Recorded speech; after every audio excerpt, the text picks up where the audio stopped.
Meus amados irmãos, ovelhas que o Senhor Jesus comprou com o seu próprio sangue, eu vos saúdo com a graça e a paz que vem da parte dele. Amém. Meus queridos, abramos as nossas Bíblias em Atos capítulo 23. Atos capítulo 23.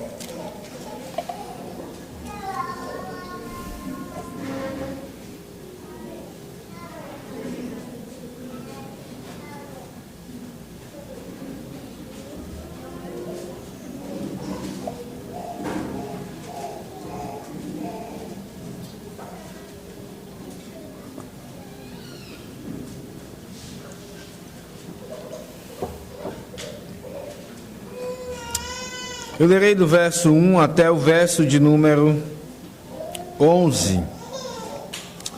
Essa será a porção que nós iremos expor nesta noite. Atos, capítulo 23, versos 1 a 11. Aqui está então diante de nós a palavra do Senhor. Fitando Paulo os olhos no sinédrio, disse: varões irmãos, tenho andado diante de Deus com toda a boa consciência até o dia de hoje. Mas o sumo sacerdote Ananias mandou aos que estavam perto dele que lhe batessem na boca. Então lhe disse Paulo: Deus há de ferir-te, parede branqueada. Tu estás aí sentado para julgar-me segundo a lei, e contra a lei mandas agredir-me? Os que estavam ao seu lado disseram: estás injuriando o sumo sacerdote de Deus? Respondeu Paulo: não sabia, irmãos, que ele é sumo sacerdote, porque está escrito: não falarás mal de uma autoridade do teu povo. Sabendo Paulo que uma parte do sinédrio se compunha de saduceus e outra de fariseus, exclamou: varões irmãos, eu sou fariseu, filho de fariseus. No tocante à esperança e à ressurreição dos mortos sou julgado. Ditas estas palavras, levantou-se grande dissensão entre os fariseus e saduceus, e a multidão se dividiu. Pois os saduceus declaram não haver ressurreição, nem anjo, nem espírito, ao passo que os fariseus admitem todas essas coisas. Houve, pois, grande vozeria, e levantando-se alguns escribas da parte dos fariseus, contendiam, dizendo: não achamos neste homem mal algum? E será que algum espírito ou anjo lhe tenha falado? Tomando vulto a celeuma, temendo o comandante que fosse Paulo espedaçado por eles, mandou descer a guarda para que o retirassem dali e o levassem para a fortaleza. Na noite seguinte, o Senhor, pondo-se ao lado dele, disse: coragem, pois do modo porque deste testemunho a meu respeito em Jerusalém, assim importa que também o faças em Roma. Amém. Vamos mais uma vez, queridos, orar ao Senhor, pedir que Ele nos abençoe nesse momento. Maravilhoso Deus e Pai, suplicamos a Tua graça, a Tua misericórdia, o Teu favor, Senhor. Ah, Senhor Deus, há em nós um mundo de iniquidades, há em nós um mundo de distrações, há em nós, ó Deus, um mundo de empecilhos para não receber a Tua palavra. Tem misericórdia de nós, Senhor. Nós te suplicamos. Quem de nós, parafraseando o que disse Paulo, se ele disse: quem é suficiente para essas coisas, falando do anunciar do Evangelho, também precisamos exclamar, ó Deus, a Ti, quem é suficiente para ouvi-lo? Precisamos da Tua graça, do Espírito que opera tanto pelo pregador, quanto também, ó Deus, falando aos nossos corações e fazendo-nos receber no coração a Tua palavra, fazendo-nos aplicá-la às nossas vidas, para que possamos encarná-la, como temos visto que Paulo encarnou a vida de Jesus em sua própria vida. Assim rogamos a Deus, em nome de Jesus. Amém. Assisti esses dias um filme chamado O Matemático. Talvez você já deva ter ouvido falar. Se não, eu recomendo que você assista. É um filme que conta o drama de um homem que era matemático e que foi então chamado para... Na verdade, ele buscou o serviço ali nos Estados Unidos para, se envolvendo com toda a ciência, as pesquisas que aquele país ali desenvolvia, encerrar a guerra, inclusive ali contra o Japão. Ele se envolveu na produção da bomba, a bomba atômica, e depois ele se envolveu na produção da fusão nuclear. Algo interessante me chama a atenção nesse filme. Ele fez um amigo, e o seu amigo, ele pegou câncer. Então, uma das conversas que eles tiveram, seu amigo começou a definhar aos poucos. Ele disse uma frase. Ele conta um relato da mitologia grega em que Zeus prende um dos deuses gregos, se não me engano, Prometeu, e ele é preso, e ele fica ali até morrer, e Zeus envia corvos para matá-lo aos poucos. E os corvos, cada vez que vão, comem parte da sua carne, até que então ele morre. É uma história da mitologia grega. O que é interessante é que esse homem traz essa história para dizer que se sentia dessa forma. E ele diz então que pensava que Deus estava fazendo ele passar por aquilo, porque ele se envolveu na produção de uma bomba que matou milhares de pessoas. Quando nós olhamos para uma cena como essa, nós percebemos o poder que a consciência tem. Ela não é palpável, nós não podemos pegá-la, nós não podemos dizer aqui está a consciência. Mas o que é curioso é que ela é igualmente real. Ela existe em cada um de nós.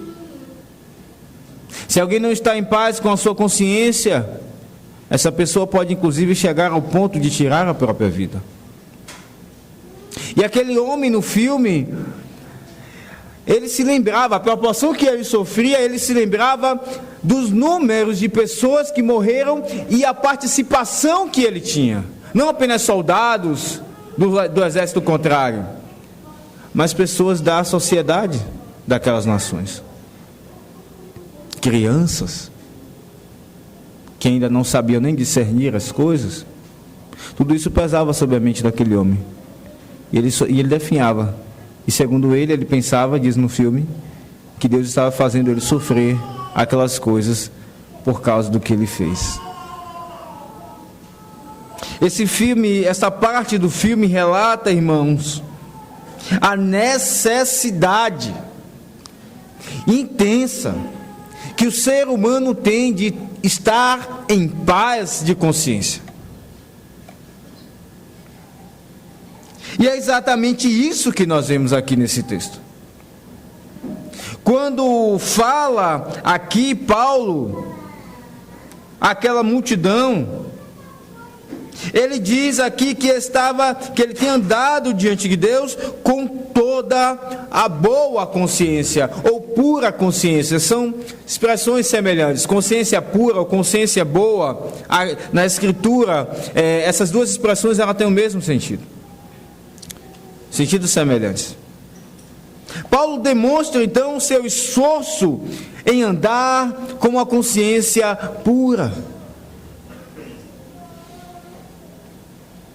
E dessa forma então, Paulo testemunha de Jesus, mesmo respirando a morte. Paulo está em paz de consciência. Se nós pudéssemos, irmãos, reunir numa frase o ensino desse texto, essa frase bem que poderia ser: Deus sustenta Paulo para com uma boa consciência testemunhar de Jesus. Deus sustenta Paulo para com uma boa consciência testemunhar de Jesus. Em primeiro lugar, nós veremos como Paulo demonstra a boa consciência. Em segundo lugar, como ele testemunha aos perdidos. E em terceiro lugar, como Deus sustenta Paulo. Volte seus olhos então para o verso de número 1. Aqui diz o texto: fitando Paulo os olhos no sinédrio, disse: varões, irmãos, tenho andado diante de Deus com toda a boa consciência até o dia de hoje. Aqui nós vemos que Paulo demonstra a boa consciência. Ele testemunha disso diante daqueles homens. É interessante, irmãos, que cada vez mais nós vamos ver agora nessa porção do livro de Atos que Paulo faz muitos discursos. Muitos discursos. Esse não é o primeiro.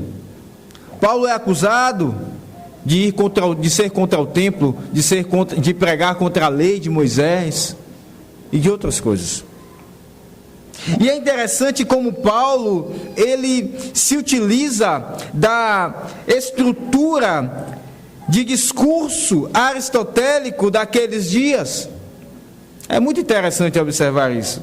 Se você alguma vez tiver oportunidade em vasculhar os documentos daquela época de discursos, você irá perceber como é semelhante os discursos de Paulo e os discursos daquele dia. Aristóteles, ele então é um grande filósofo que influenciou bastante aquela sociedade. E é por isso que Paulo fala de forma tão bonita, de forma tão até mesmo organizada. Paulo inicia com aquilo que era chamado de exórdio, ou proêmio, ou epílogo no seu discurso. É verdade que muitas vezes, inclusive aqui nesse capítulo, ele é interrompido pelos que estão ali. Mas perceba, Paulo demonstra com isso que o cristão ele deve interagir com a cultura local, tanto para perceber o que há de proveitoso nela, mas ele não deve olhar para ela como se ela fosse a coisa mais impressionante do mundo. O que mais faz os olhos de Paulo brilharem é Cristo. Ele mesmo diz: a minha mensagem é Cristo e este crucificado. Ele fala das riquezas insondáveis de Cristo. Em Colossenses 2:3 ele diz que todos os tesouros da sabedoria estão escondidos em Cristo. Muito diferente dos filósofos daqueles dias. Paulo então conhece a cultura mais refinada daqueles dias. Ele se utiliza daquilo que é bom daquela cultura, que na verdade vem de Deus, porque não há nada de bom que não venha de Deus. A inteligência que aqueles homens tinham vem de Deus. Mas Paulo ele diz que tudo isso sem Cristo é uma sabedoria carnal, uma sabedoria humana. Ele inicia então o seu discurso, ele está discursando aqui. Veja Paulo: varões, irmãos, eu tenho andado de boa consciência diante de Deus, com toda a boa consciência até ao dia de hoje. Então Paulo inicia esse discurso perante o sinédrio, aquele conjunto de homens judeus, testemunhando da sua boa consciência. Meus irmãos, eu não sei se vocês já leram o que já passou, mas Paulo no discurso anterior, inclusive tinha dito que ele testemunhou de Estevão, num dos discursos que ele fez já. Ele foi cúmplice da morte de Estevão. Estevão morreu e lançaram as vestes de Estevão aos pés dele. E ele concordava com tudo aquilo. Ele era aquele que pegava cartas para arrastar cristãos de suas casas para entregar para serem mortos. Paulo testemunhou disso já. E quando nós ouvimos então Paulo dizer, eu tenho andado com toda a boa consciência diante de Deus, nós devemos perguntar, Paulo, como você consegue? Porque você, muito mais do que aquele homem no filme, já foi, semelhantemente àquele homem do filme que citei, você já foi testemunha da morte de muitos. E cristãos, por quem Cristo morreu. Como agora você diz, Paulo, que você tem boa consciência diante de Deus? Você é louco? Você não tem coração? Você não tem consciência do que você fez? Paulo tem, irmãos. Paulo tem consciência daquilo que ele fez. Mas a verdade é que quando a consciência de um pecador, ela encontra Cristo, ela é renovada. É como um carro que se faz aquela manutenção nele, e algumas manutenções inclusive se zera a quilometragem. Quando se faz, quando se retifica o motor, se diz o motor está zerado, o carro está novo. O Senhor zera todas as nossas culpas, inclusive as mortes que Paulo participou, elas foram zeradas, elas não estão mais diante de Deus e nem na mente de Paulo. Sim, Paulo sabe de tudo isso que ele fez, mas ele também sabe que o Senhor não as considera mais. Por isso Paulo diz, eu tenho andado com toda a boa consciência diante de Deus. É um perdão completo. E é isso que diz o apóstolo João na sua carta, primeira carta, em 1 João 2,2, ele, falando de Cristo, é a propiciação pelos nossos pecados, e não somente pelos nossos, mas também pelos de todo mundo, falando aqui de todos os tipos de pecado que podem existir na face da terra. Talvez você olhe para algumas sociedades e veja pecados estranhos que não são comuns à nossa sociedade. Olhamos para uma sociedade que pratica, por exemplo, o canibalismo e achamos estranho. Não importa qual seja o pecado, ele é propiciação não apenas pelos nossos pecados, disse João, mas pelos pecados de todo o mundo. Não há pecado algum que não possa ser expiado pelo Cordeiro de Deus, que tira o pecado do mundo. Essa é a boa nova. Esse é o Evangelho. Não há pecado que não possa ser expiado, com exceção, obviamente, do pecado imperdoado, que o próprio João fala na sua carta. A verdade, irmãos, é que a consciência é purificada, ela é renovada, e Pedro também fala sobre ela na sua carta, a primeira carta, no capítulo 13, verso 21, figurando o batismo agora também vos salva, não sendo a remoção da imundícia da carne, mas a indagação de uma boa consciência para com Deus, por meio da ressurreição de Jesus Cristo. O batismo é a pessoa dizendo, eu professo que eu fui lavada da minha imundícia, e juntamente com a minha imundícia foi a minha culpa, toda ela. Eu fui lavada de toda maldade. Agora eu tenho uma consciência boa. Não é isso que Paulo também diz em Romanos 5,1? Justificados, pois, mediante a fé, temos paz com Deus. Paz com Deus, por meio de nosso Senhor Jesus Cristo. Com uma consciência limpa da culpa, a alma de um pecador goza de paz consigo. Por isso Paulo diz, eu tenho uma boa consciência. Ele tem paz consigo mesmo. Ele não se atormenta com aquilo que ele fez, ainda como que fosse necessário que os seus pecados precisassem ser pagos. ele tem paz consigo, ele tem paz com Deus.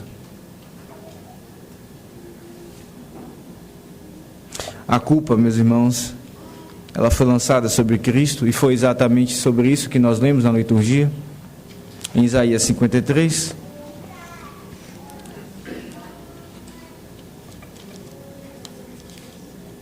Ali está escrito, quando nós lemos: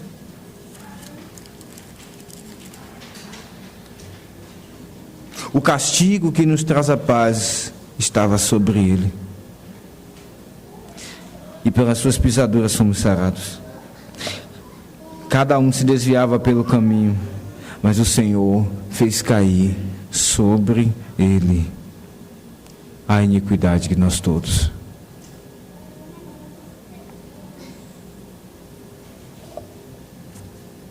Que mensagem para aqueles que têm crises de consciência com o que já fizeram na sua vida.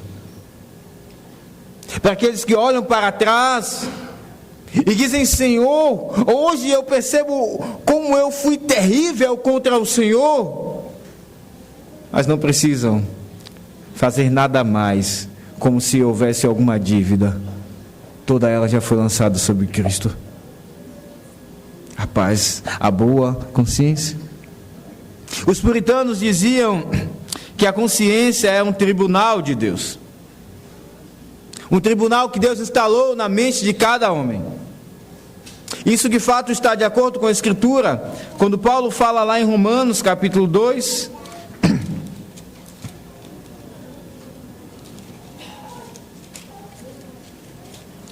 no verso de número 14 está escrito: quando, pois, os gentios, que não têm lei, procedem por natureza de conformidade com a lei, não tendo lei, servem eles de lei para si mesmos. Estes mostram a norma da lei gravada no seu coração, testemunhando-lhes também a consciência e os seus pensamentos, mutuamente acusando-se ou defendendo-se, no dia que Deus, por meio de Cristo Jesus, julgar os segredos dos homens de conformidade com o meio Evangelho. A consciência é um tribunal em que o homem ele precisa estar absolvido nesse tribunal. E enquanto ele não está absolvido nesse tribunal, ele não tem paz, ele não tem... ele não consegue se livrar dessa agonia. Deus instalou esse tribunal em nossas mentes. E há uma utilidade na consciência, meus irmãos. A consciência que Deus nos deu, ela serve para nos informar que há algo de errado. Certamente você já deve ter visto sinais de segurança. Há aqueles que trabalham nas indústrias e por lá há muitos sinais. Quando há algum problema com o equipamento, alguma coisa está pegando fogo, há um incêndio. Nos carros há sinais que alertam se o óleo está baixo demais, se há algum problema. Esses sinais são importantes para dizer: resolva, ou algo pior pode acontecer. Você não pode continuar desse jeito como você está, você não pode desprezar isso, você precisa resolver essa situação. Deus nos deu a consciência, irmãos. E ela então confere com a lei de Deus. E ela diz: você está errado. Você não está bem diante de Deus. Você precisa se tratar com Deus, resolver-se com Ele. Jesus também provocou a consciência dos judeus, não apenas Paulo. Lá em João capítulo 8, no verso 9, diz: mas ouvindo eles esta resposta, e acusados pela própria consciência, foram se retirando um por um, a começar pelos mais velhos aos últimos, ficando só Jesus e a mulher no meio onde estavam. Você conhece essa passagem? A mulher que foi levada, tendo sido pega em adultério, e Jesus, de forma sábia, porque Ele conhece os corações, disse: ok, aquele que não pecou, que nunca pecou, atira essa pedra que está nas suas mãos, a primeira pedra. A consciência deles começou a trazer cada pecado que eles cometeram.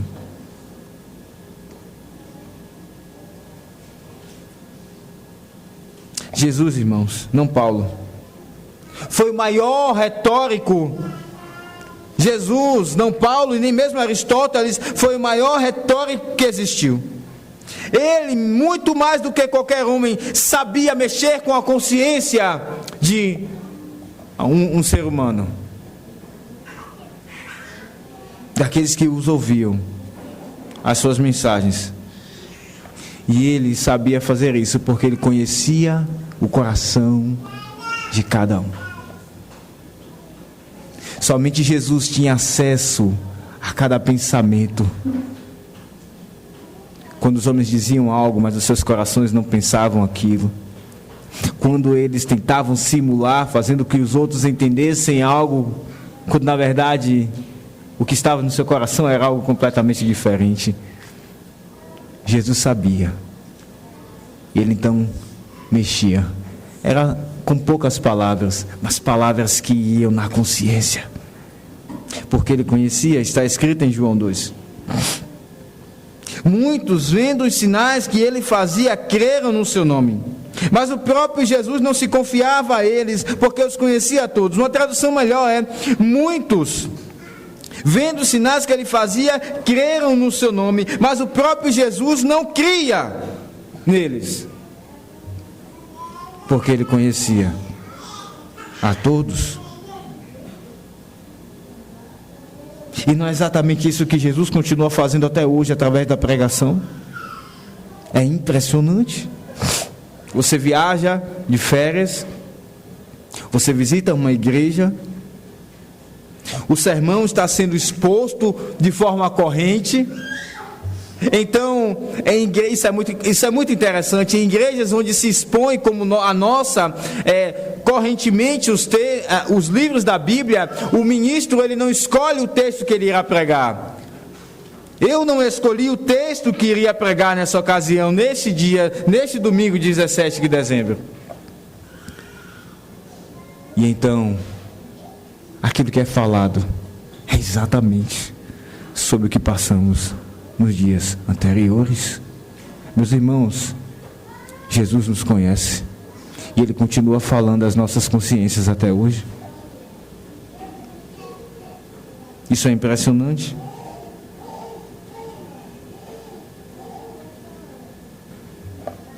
Além de afirmar então que não tinha culpa pelo que ele fez à igreja, Paulo também, ele não via culpa no seu procedimento depois de conhecer Cristo.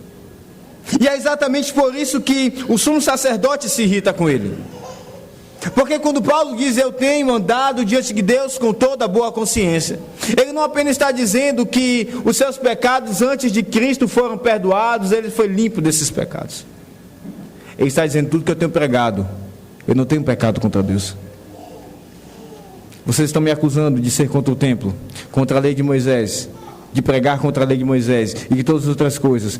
E eu não tenho feito isso. Aquilo que vocês estão me acusando, eu sou inocente. É isso que Paulo está dizendo. Eu não estou falando essas coisas, vocês estão me acusando falsamente. E isso provoca o sumo sacerdote. E é exatamente por isso que o texto diz, no verso número 2, mas o sumo sacerdote Ananias mandou aos que estavam perto dele que lhe batessem na boca.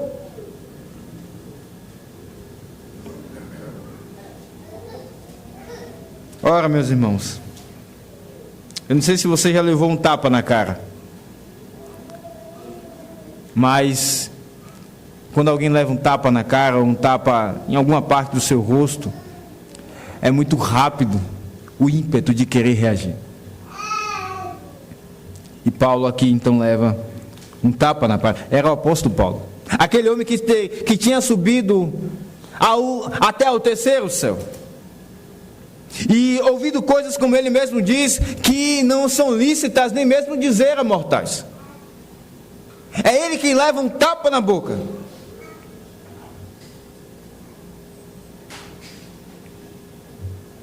E ele então responde ao sumo sacerdote. Jesus também levou um tapa na boca. Aliás, um tapa no rosto. E nós temos visto como a intenção de Lucas, inspirado pelo Espírito Santo, narrando esses textos, é nos mostrar como Paulo encarnou a vida de Cristo. Talvez seja estranho para você ouvir essa expressão, Paulo encarnou. Não, nós não estamos falando de encarnação, mas nós estamos falando de viver a vida de Cristo e deixar as nossas próprias vontades. Paulo mesmo disse: não mais vivo eu, mas Cristo vive em mim. E é exatamente isso que Deus está fazendo na vida de Paulo. Ele disse, através de Ananias: eu vou mostrar, Ananias, a ele o quanto importa sofrer pelo meu nome. E então, Cristo passou por isso. Lá em João 18, abra sua Bíblia lá.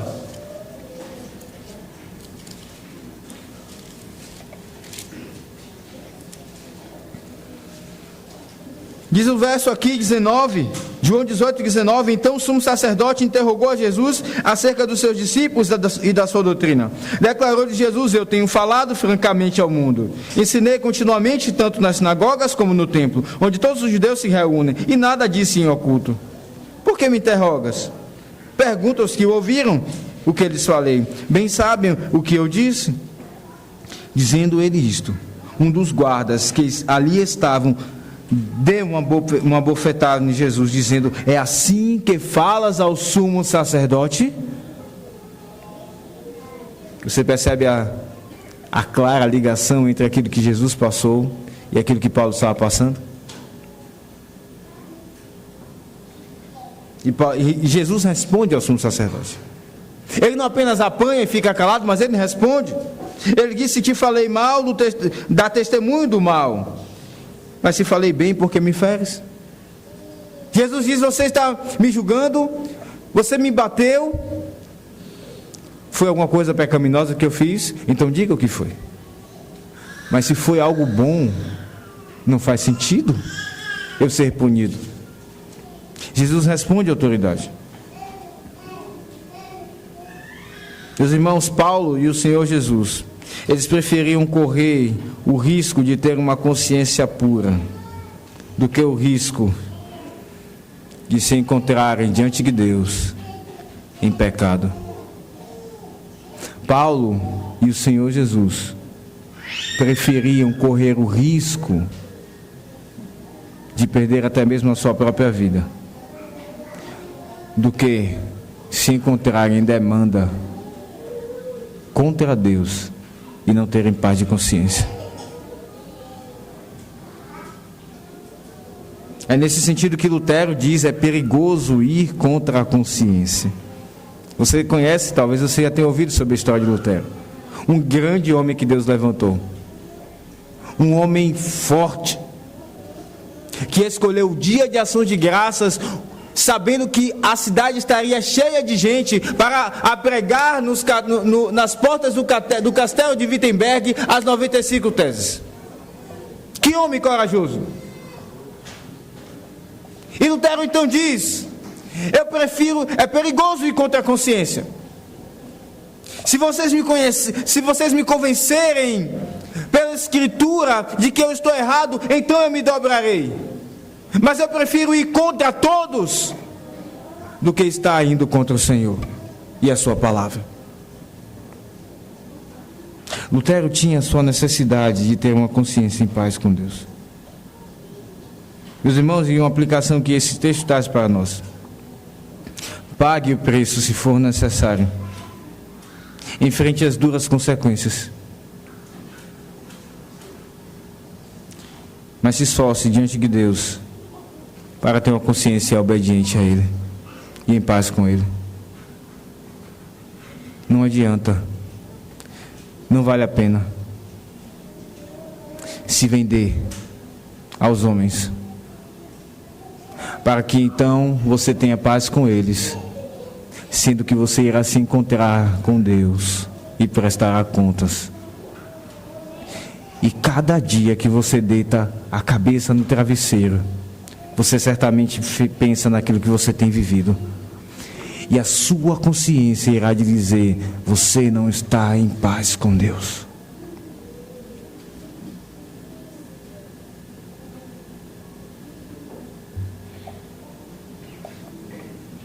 como é perigoso a condição de alguns crentes que abafam a consciência. Eu usei aqui a ilustração dos sinais, dos alarmes.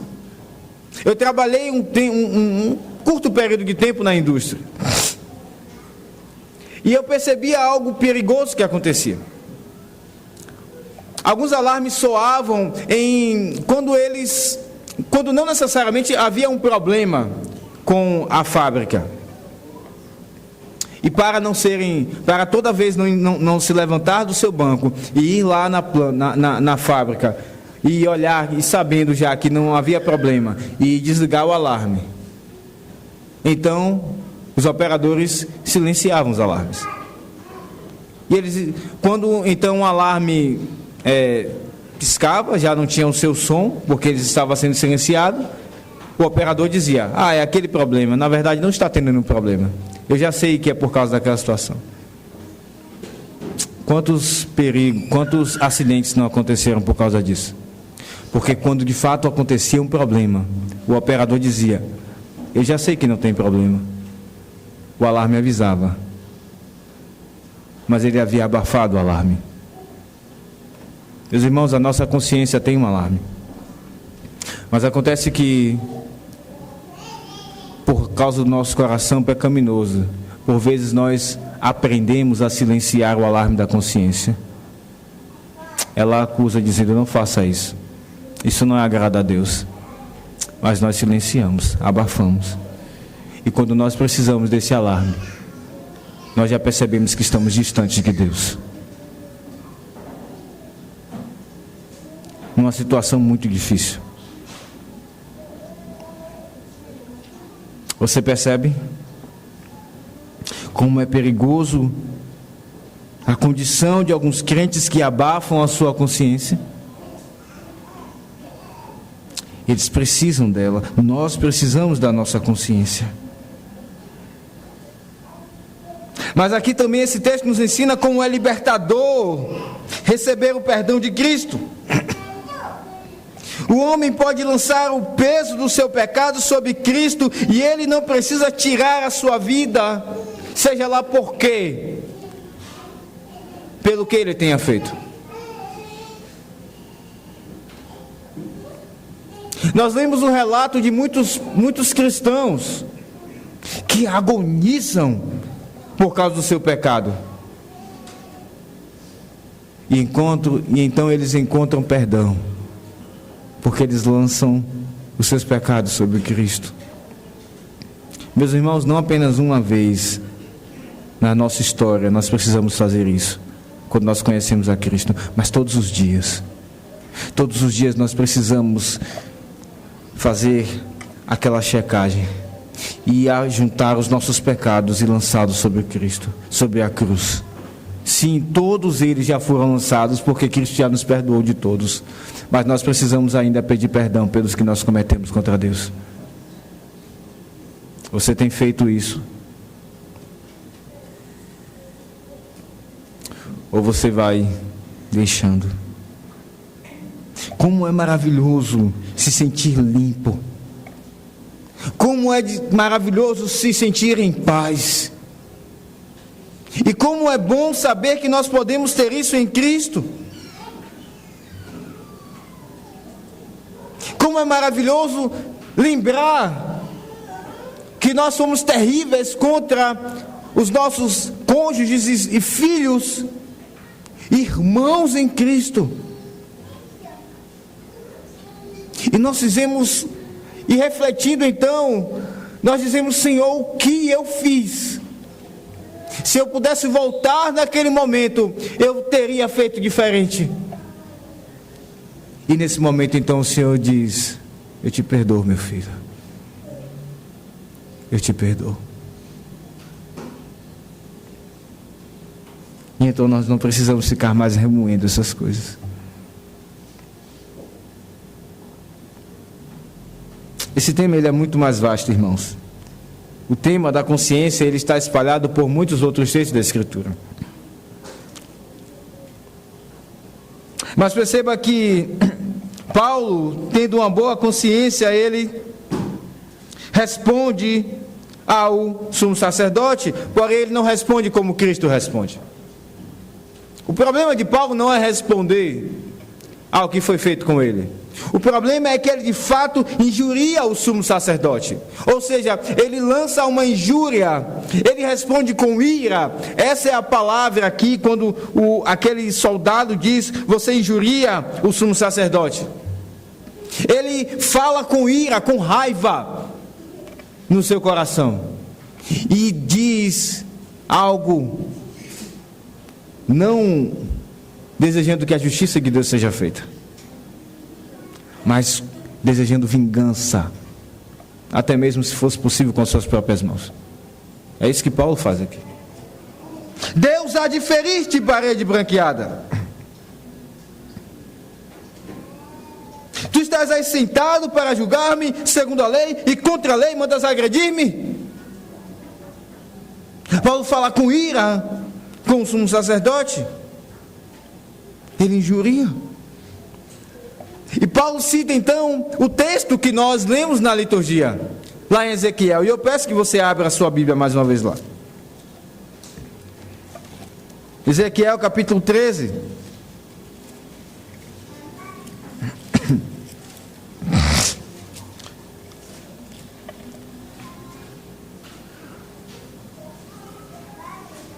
Eu não lerei todo o texto, mas de 8 a 16 nós lemos na liturgia.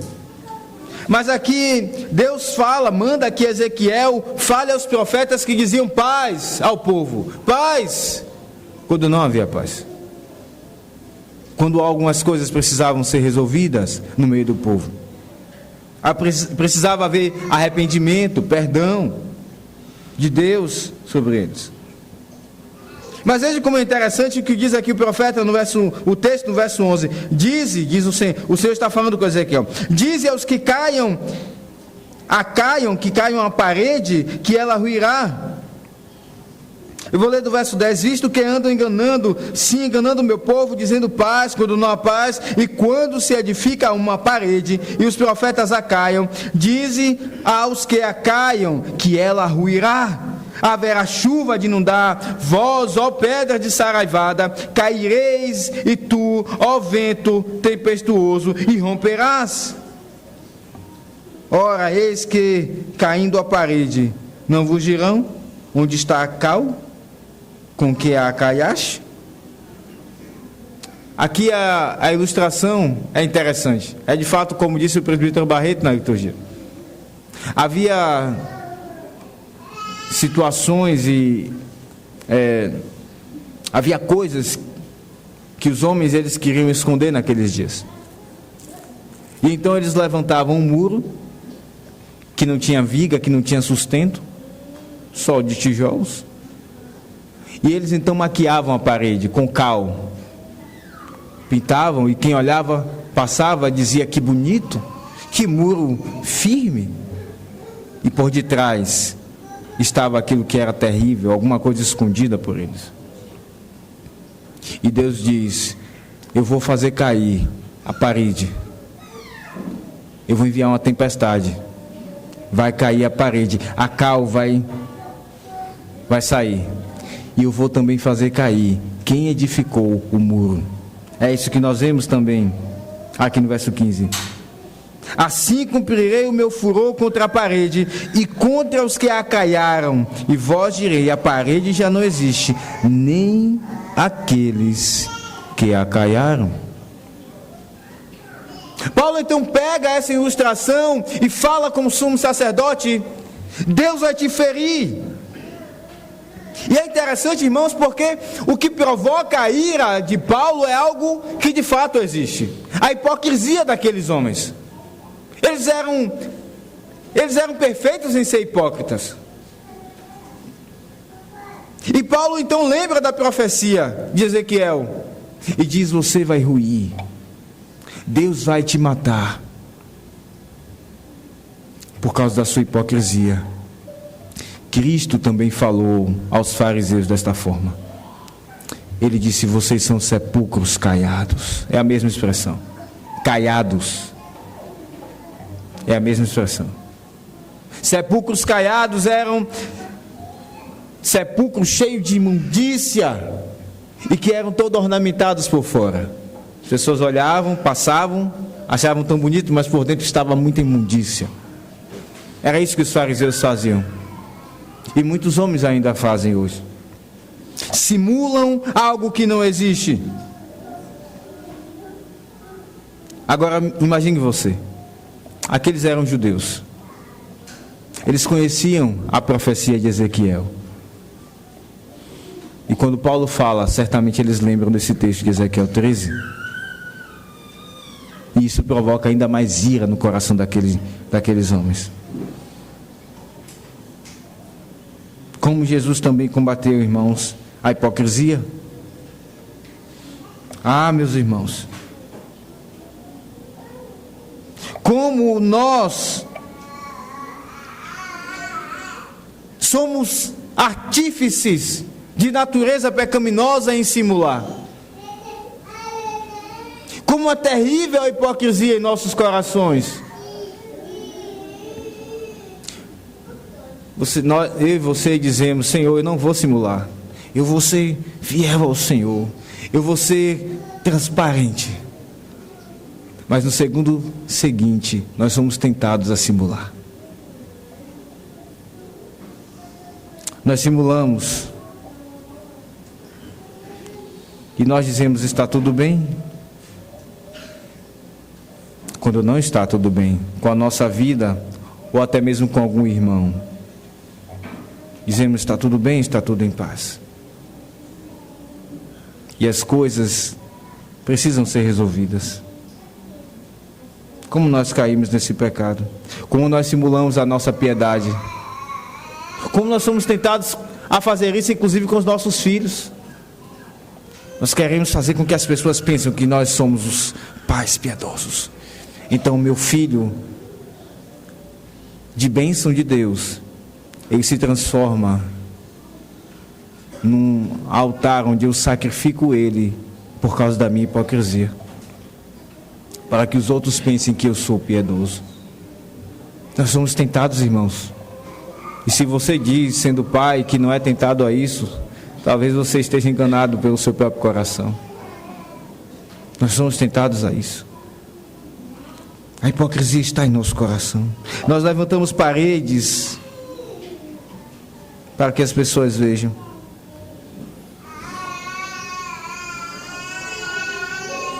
Não só Paulo aqui combate essa hipocrisia, mas Cristo também combateu.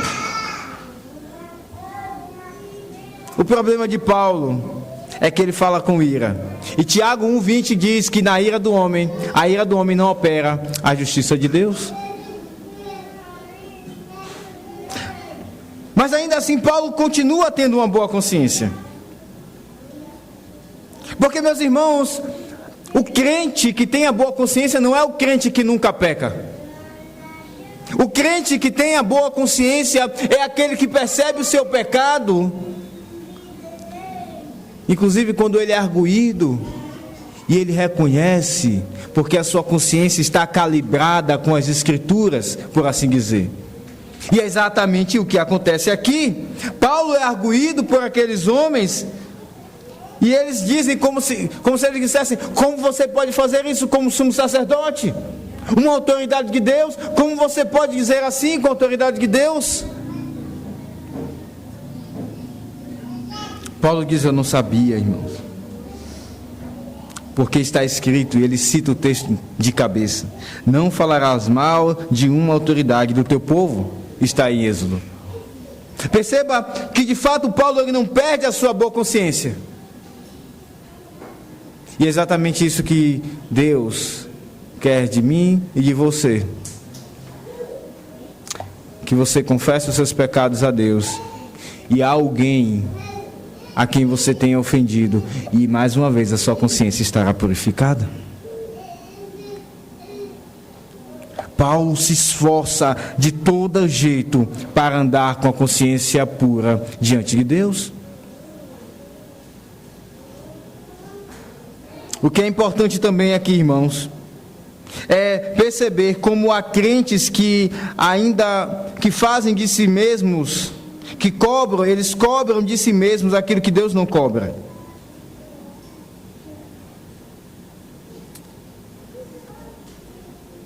Há crentes que pensam que Deus cobra deles coisas que Deus não cobra, não estão nas Escrituras. E é por isso que nós precisamos alimentar a nossa consciência com a Escritura. Aos poucos, quando nós nos afastamos da Escritura, a nossa consciência vai tomando as leis do mundo. E esse tribunal, ele já não está sendo regido pela lei de Deus, mas pelas leis de homens. E como há crentes então que sofrem, eu me lembro bem quando eu estava num local que não era uma igreja verdadeira, há alguns anos atrás. E foi um homem que se dizia apóstolo, veio de outro país, e ele dizia que viriam bênçãos para aqueles que ofertassem X reais. E eu era estudante. Então eu peguei aquele dinheiro que eu tinha, e eu disse: Senhor, eu não tenho tudo, eu só tenho isso daqui, eu vou dar isso daqui, e depois de alguma forma, eu não trabalhava, de alguma forma eu vou arranjar esse dinheiro, porque eu quero fazer esse propósito com o Senhor. E eu me lembro bem que eu passei algum tempo condenando-me, porque eu não dei aquela outra parte que faltava. Perceba, Deus nunca exigiu isso de mim. Nós sabemos aquilo que Deus exige financeiramente de nós, é o dízimo, são as ofertas. E não é algo para nos colocar em más situações. Mas a minha consciência, que não estava calibrada com as Escrituras, me acusava. Você prometeu a Deus e você não cumpriu. Por vezes os crentes passam por essa situação. O que vemos aqui, irmãos, é como Paulo, ele está mostrando a sua boa consciência. Ele demonstra a sua boa consciência, e esse é o primeiro ponto, e maior de todos os três. Mas em segundo lugar, nós vimos que ele testemunha aos perdidos. Com a sua boa consciência, então, é assim que ele prega, ele testemunha aos perdidos. E diz o verso 6, então, que sabendo Paulo que uma parte do sinédrio se compunha de saduceus e outra de fariseus, ele então começa a falar: para os irmãos, eu sou filho de fariseus e filho de fariseus. No tocante à esperança e à ressurreição dos mortos, eu sou julgado. Paulo é inteligente aqui. Ali havia fariseus e saduceus. Os saduceus não acreditavam em anjos, nem em ressurreição. É isso que vai explicar o verso 8. E Paulo diz isso exatamente para dividir aquela massa que estava unida contra ele. Como Paulo é inteligente aqui. E como isso nos ensina, irmãos, como nós devemos matutar, como nós devemos refletir o meio pelo qual nós iremos falar a palavra de Deus, para que aquela pessoa seja afetada por ela e ela seja dissuadida do seu pecado. É isso que Paulo está fazendo. E perceba agora o que acontece. Homens que estavam querendo tirar a vida de Paulo, agora já estão pensando, eles não apenas desistem de tirar a vida de Paulo, mas eles agora estão pensando se Paulo não recebeu alguma revelação de um anjo. É isso que diz no verso número 9: não achamos nele nenhum pecado, nenhum mal. E será se algum espírito ou anjo lhe tenha falado?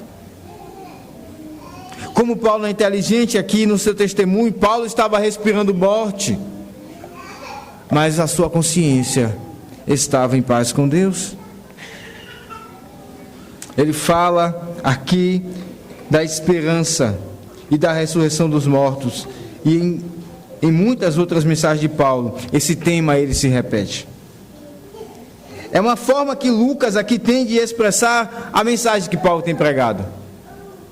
Não só que Cristo salva pecadores, como o próprio Paulo, mas que Ele irá ressuscitá-los quando Ele voltar. Essa esperança, ela não morre quando nós morremos.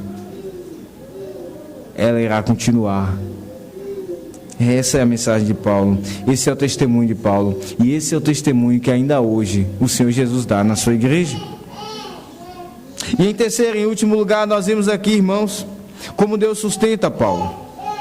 Não apenas Paulo demonstra uma boa consciência, não apenas ele testemunha de Jesus, mas Deus sustenta Paulo. Diz o verso 10, tomando vulto a celeuma, ou seja, a confusão, aquela situação, ela cresceu.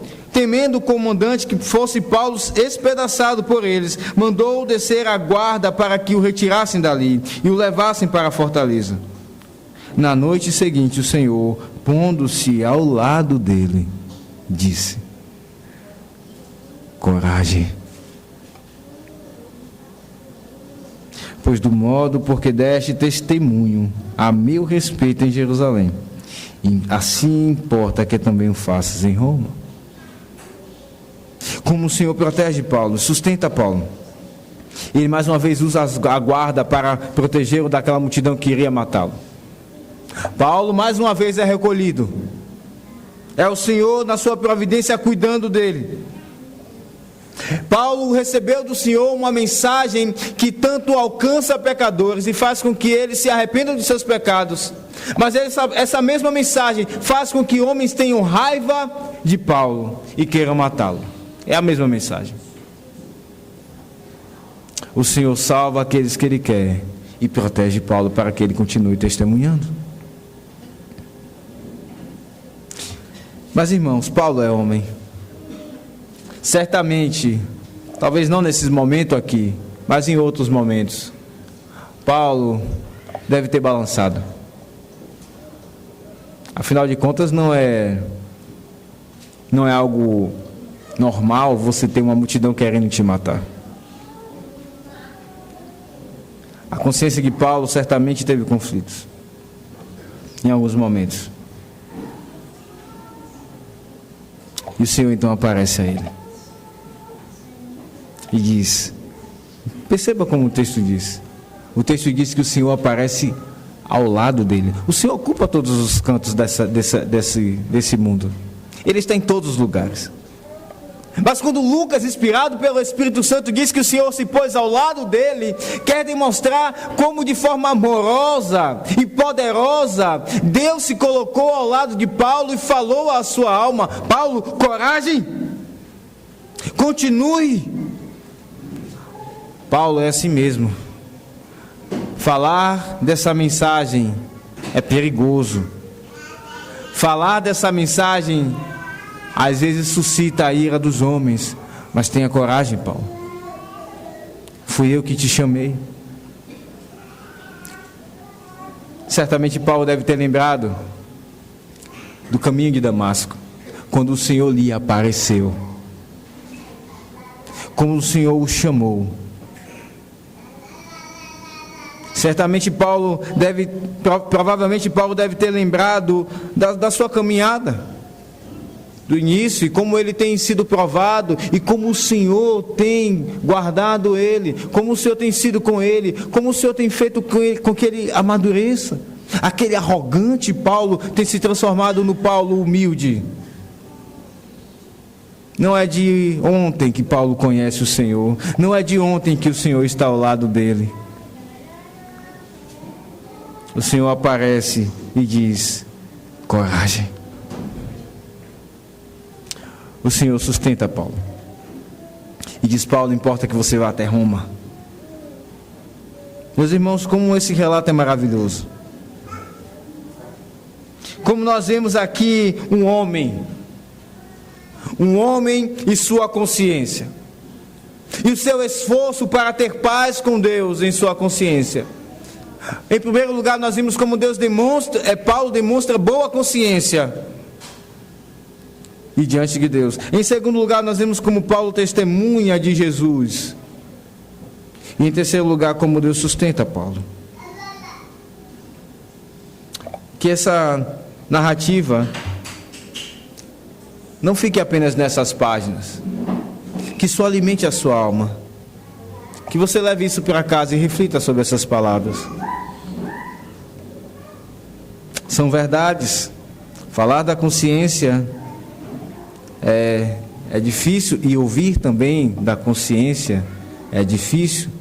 Às vezes isso nos provoca. Ontem eu ouvia, e eu encerro aqui, uma música de Estênio Massos, e nessa música ele dizia: a verdade fere.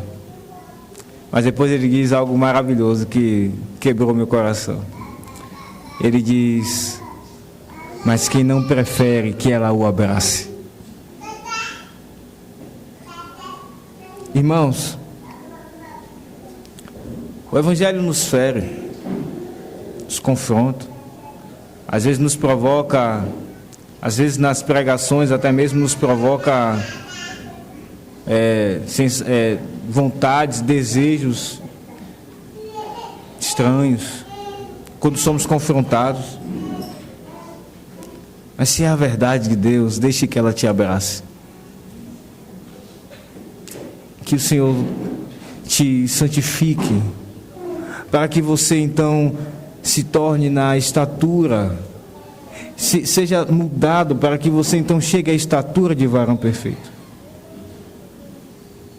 Porque isso é, afinal de contas, maravilhoso. Todo o resto é engano. Que Cristo vive em nós, como Ele viveu em Paulo. E que as nossas consciências estejam sempre em paz com Deus. Assim podemos partir, qualquer momento, estar com Cristo. Assim podemos olhar nos rostos dos irmãos e das pessoas, olhar diretamente e dizer como Paulo: eu tenho boa consciência diante de Deus. Como isso é maravilhoso, irmãos. Como isso é uma dádiva de Deus. Que o Senhor nos santifique. Em nome de Jesus. Amém. Vamos ficar de pé.